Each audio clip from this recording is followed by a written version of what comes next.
দেখতে শুনতে আর 5 জনের মতন একটি প্রাণোচ্ছল মেয়ে। কে জানতো তলায় তলায় সে এমন কাজ করবে? কি অভিযোগ জানেন সেই সাধারণ দেখতে মেয়েটির বিরুদ্ধে? দেশে বসে সে সন্ত্রাসী কার্যকলাপ চালাচ্ছিল, তার সঙ্গে যোগাযোগ হাই প্রোফাইল জঙ্গি সংগঠন আল কায়দার। হ্যাঁ, ঠিক শুনছেন, 1 বছর 30-এর যুবতী, অত্যন্ত সাধারণ তার চেহারা, আর সেই সাধারণ চেহারার আড়ালে একজন সন্ত্রাসী। এ কথা কি ভেবেছিল তার পাড়া প্রতিবেশীরা? একদিকে যখন ভারতে লাগাতার সন্ত্রাস বিরোধী অভিযান চলছে আর পরপর সাফল্য আসছে, তখন দেখা যাচ্ছে সর্ষের মধ্যেই ভূত। একেবারে দেশে বসেই নাশকতার ছক কষছে একজন অত্যন্ত সাধারণ যুবতী। নমস্কার, আপনারা দেখতে শুরু করেছেন এডিটরস ডায়েরি। আমি ভাস্কর দত্ত আরও একটি এপিসোডে আপনাদেরকে স্বাগত জানাই।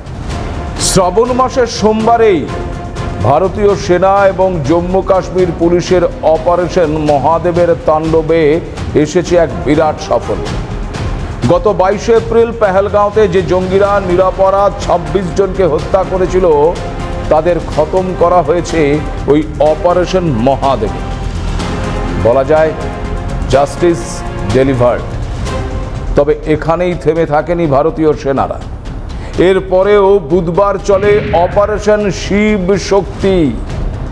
অপারেশন মহাদেব 3 জঙ্গিকে নিকেশ করার পর 48 ঘন্টা পরেই এই অপারেশন শিবশক্তি দেখিয়েছে ভারতীয় সেনা। সেনা সূত্রে খবর, মঙ্গলবার রাতে পুঞ্চে জঙ্গল লাগোয়া দেঘোয়ায় সেক্টর অঞ্চল দিয়ে নিয়ন্ত্রণ রেখা পেরিয়ে ভারতে ঢুকছিল ওই জঙ্গিরা।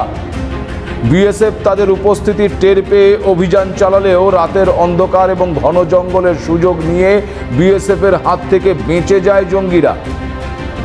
এরপর তাদের খতম করার দায়িত্ব নেয় ভারতীয় সেনা। অভিযানের নাম দেওয়া হয় অপারেশন শিব শক্তি। শুরু হয় ওই নিয়ন্ত্রণ রেখা লাগোয়া অঞ্চলে অভিযান। রাতভর তল্লাশি অভিযান চালানো হয় ওই গোটা এলাকায়। বুধবার ভোরের আলো ফোটার আগেই 2 পাক অনুপ্রবেশকারীর খেল খতম করে দেয় ভারতীয় সেনা। মঙ্গলে জঙ্গিদের অনুপ্রবেশ আর বুধে সেনাদের হাতে নিকেশ। নিহত পাক জঙ্গিদের কাছ থেকে 3টি আগ্নেয়াস্ত্র উদ্ধার করা হয়েছে। এই অভিযানে নিহত জঙ্গিরা ওই লস্করে তৈবার সদস্য বলেই জানা গেছে। ফের নির্ভীক ভারতীয় সেনার পারদর্শিতায় সন্ত্রাসীদের পরিকল্পনা ভেস্তে দেওয়ার সাফল্য এক্স হ্যান্ডেলে পোস্ট করেছে হোয়াইট নাইট ক্রপস। তাদের তরফে জানানো হয়, 2 অজ্ঞাত পরিচয় ব্যক্তির সন্দেহজনক চলাচল নজরে আসে আর তাদের ট্র্যাক করে বাহিনী এগিয়ে গেলেই আচমকা জঙ্গলের ভেতর থেকে এলোপাথারি গুলি চালাতে শুরু করে ওই জঙ্গিরা। পাল্টা জবাব দেয় ভারতীয় সেনাবাহিনী। বেশ কিছুক্ষণ দুপক্ষের মধ্যে গুলির লড়াই চলার পর 2 জঙ্গিকেই খতম করা হয়। নিহত জঙ্গিদের আর কোনো সঙ্গী আত্মগোপন করে আছে কিনা তা খুঁজেও দেখা হচ্ছে। এর জন্য অতিরিক্ত বাহিনী মোতায়েন করা হয়েছে ওই এলাকায়। একদিকে সন্ত্রাসবাদ নির্মূলে ক্রমশ ভারতের জিরো টলারেন্স প্রকট হচ্ছে, আর আরেকদিকে দেশের ভেতরেই উঠছে জঙ্গি যোগ। ঝাড়খণ্ডের বাসিন্দা ওই তরুণীর নাম সামা পারভিন। ঝাড়খণ্ডের বাসিন্দা হলেও সামা বেশ কয়েক বছর ধরেই ওই বেঙ্গালুরুতে থাকতো। সে ঝাড়খণ্ডের কোডারমার বাসিন্দা, কিন্তু দীর্ঘ সময় হায়দ্রাবাদে থাকার পর বেঙ্গালুরুতে চলে যায়। ভাইয়ের কর্মসূত্রেই সেখানে চলে যায় ওই সামা। আগে একটি বেসরকারি সংস্থায় চাকরি করত, তবে এখন সম্পূর্ণ বেকার। সম্প্রতি তদন্তে আল কায়দার ভারতীয় শাখার অন্যতম মাথা হিসেবে উঠে এসেছে এই সামা পারভিনের নাম। এই সামা পারভিন আল কায়দা ইন ইন্ডিয়ান সাবকন্টিনেন্ট বা ওই AQIS এর সক্রিয় সদস্য এবং একাধিক জঙ্গি কার্যকলাপের মূল সংগঠক। নতুন প্রজন্মই ছিল তার মূল লক্ষ্য। সেই উদ্দেশ্যেই সমাজ মাধ্যমে বিশেষভাবে সক্রিয় ছিলেন এই তরুণী। ইনস্টাগ্রাম ছিল তার মূল হাতিয়ার। এই ইনস্টাগ্রাম ব্যবহার করেই সন্ত্রাসবাদী বার্তা ছড়াচ্ছিলেন ওই তরুণী। ইনস্টাগ্রামে যে সমস্ত চ্যানেলের সাথে ওই তরুণীর যোগসূত্র ছিল, সেগুলোর বিভিন্ন পোস্টে থাকত সন্ত্রাসের বার্তা। আল কায়দার ভারতীয় উপমহাদেশ শাখার অন্যতম শীর্ষ নেত্রী এই সামা পারভীন সবসময় সমাজ মাধ্যমে সক্রিয় থাকত। ইতিমধ্যেই যে জানা গেছে, পারভীনের দুটো ফেসবুক অ্যাকাউন্ট রয়েছে, পাশাপাশি ইনস্টাগ্রামে তার 10,000-এরও বেশি ফলোয়ার। আন্তর্জাতিক জঙ্গি সংগঠন আল কায়দার সঙ্গে সরাসরি যোগাযোগের অভিযোগে বছর 30-এর এই যুবতীকে বেঙ্গালুরু থেকে গ্রেপ্তার করেছে গুজরাটের অ্যান্টি টেররিস্ট স্কোয়াড। গুজরাটের স্বরাষ্ট্র প্রতিমন্ত্রী হর্ষ রমেশভাই সংঘভির দাবি, ওই মহিলা একজন মৌলবাদী, যিনি অনলাইনে সন্ত্রাসবাদী গোষ্ঠীর সঙ্গে নিয়মিত যোগাযোগ রাখতেন।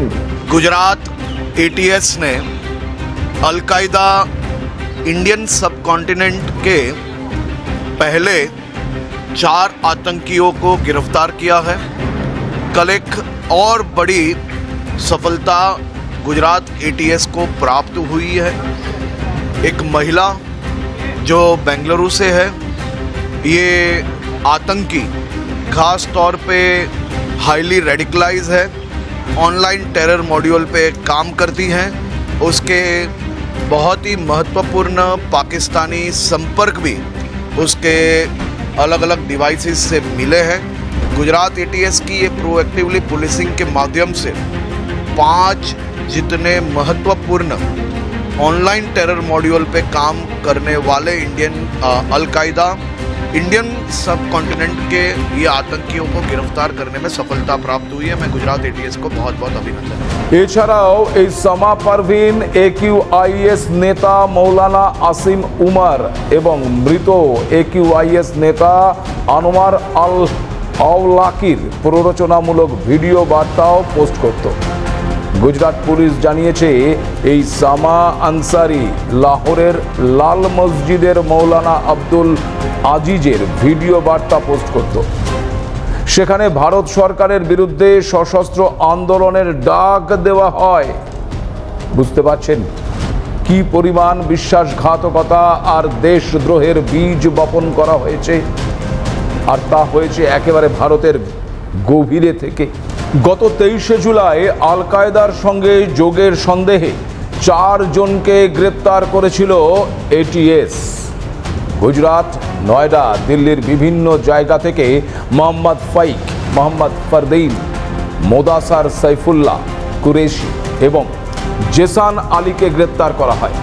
তাদের সকলের বয়স ওই 20 থেকে 25 বছরের মধ্যে। তদন্তে উঠে আসে, সকলেই একে অপরের সঙ্গে পরিচিত। সমাজ মাধ্যমের সাহায্যেই একে অপরের সঙ্গে যোগাযোগ রাখতেন তারা।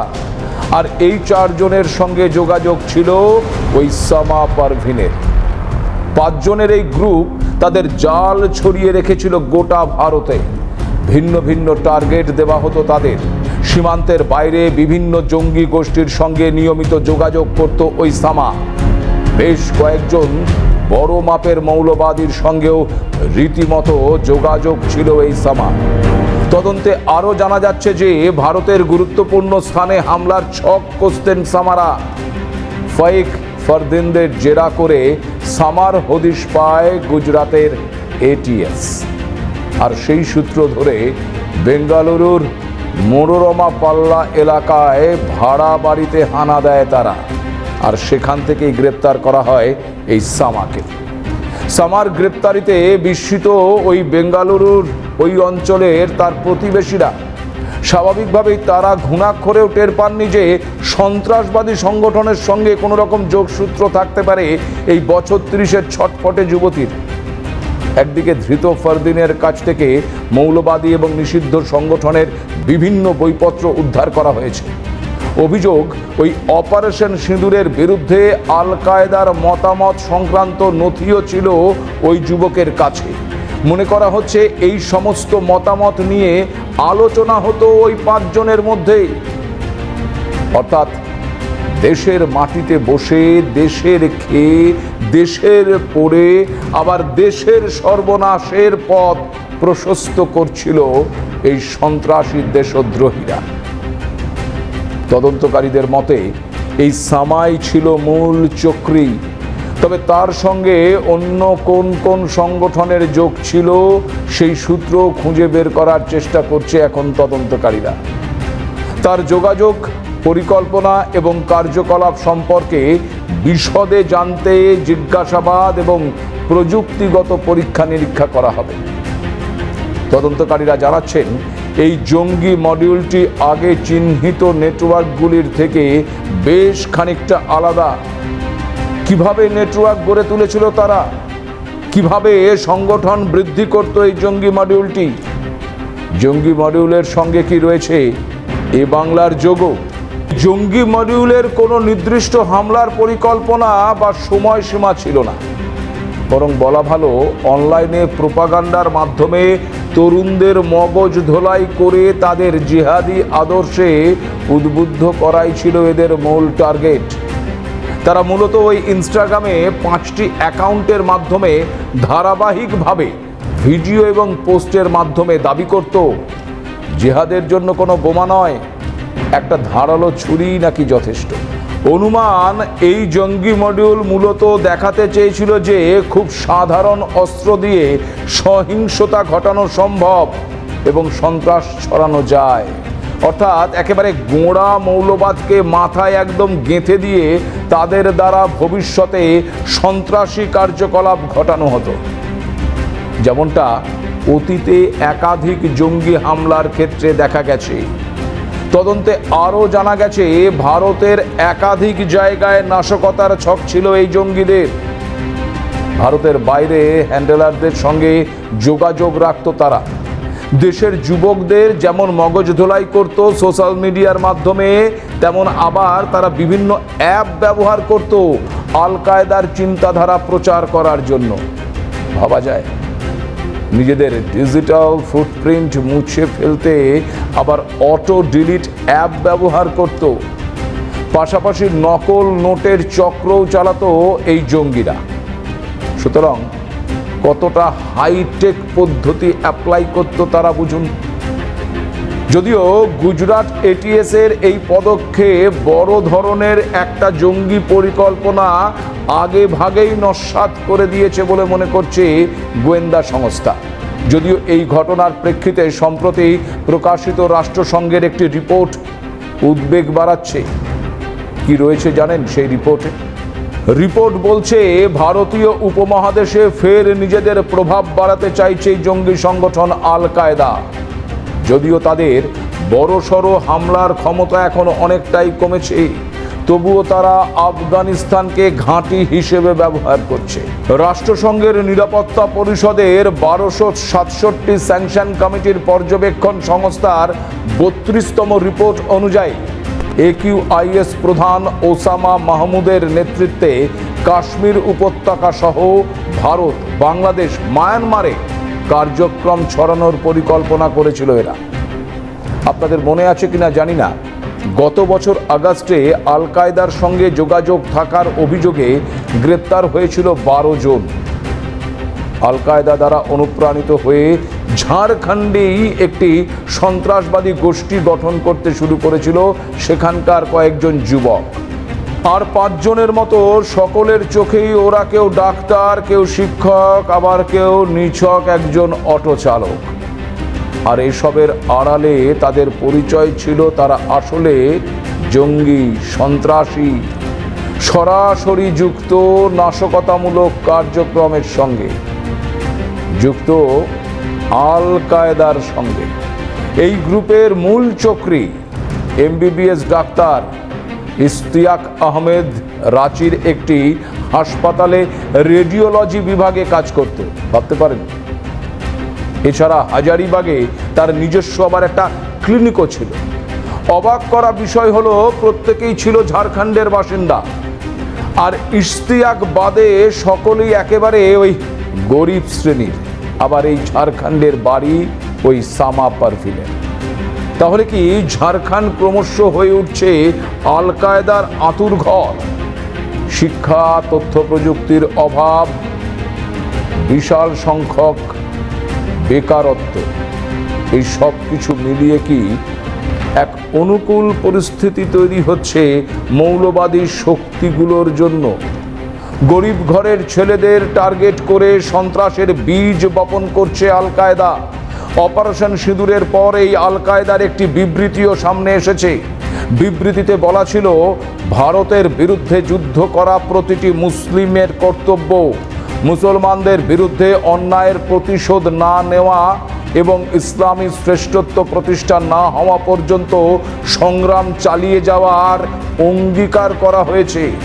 1998 সালে আফ্রিকার দুই দেশ কেনিয়া ও তানজানিয়ার মার্কিন দূতাবাসে হামলার মাধ্যমে প্রথম তার উপস্থিতি জানান দেয় এই আল কায়দা।